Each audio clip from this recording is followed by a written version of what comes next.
Сәлем достар, осындай дәмді сірне жасаймыз афганский қазанмен. Олай болса кеттік.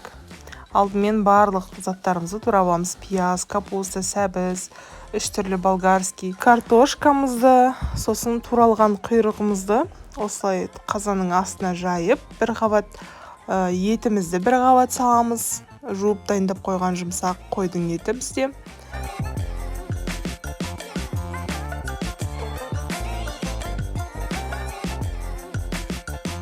Етімізді салып болған соң пияз саламыз, сосын сәбізімізді саламыз.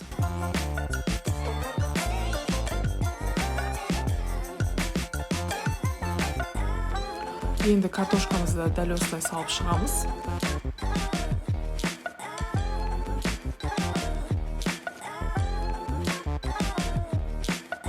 Енді болгар бұрышын салып, зелень саламыз, дәміне қарай тоз, бұрыш саламыз.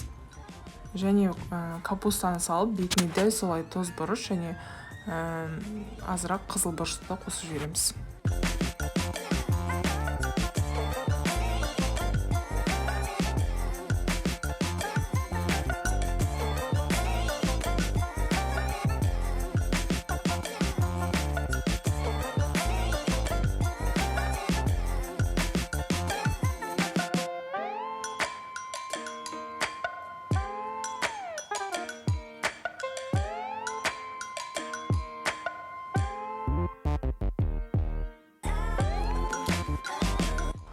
Енді осындай 1,5 литрдей су құямыз.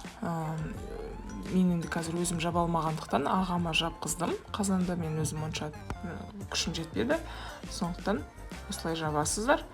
Бұл өзінің буымен 1 сағат жақсы піседі. Осы қазанның ішінде арасында жақсылап буын шығарып тұру керек. 1 сағаттың ішінде бір 10 рет буын шығару керек. Бір 5 минуттан, өйткені ол қазан бу ішіне жиналып арылып кетуі мүмкін. Сондықтан өте абай болу керек. Қатты ыстық болады сосын. Міне дәл осылай пісіп шығады. Дәмді шығады, өте кәдімгі қуырылғаннан диеталық болып шығады деп ойлаймын. Қуырмай суығының өзіне пісетін. Негізі қазақша сірне деп аталатын, бірақ афганский қазанның ішінде өте керемет шықты. Дәл осылай жасап көріңіздер. Ас болсын. Отбасыларыңызды осындай түрлі тағамдармен қуантыңыздар. Менімен бірге болғандарыңызға рахмет.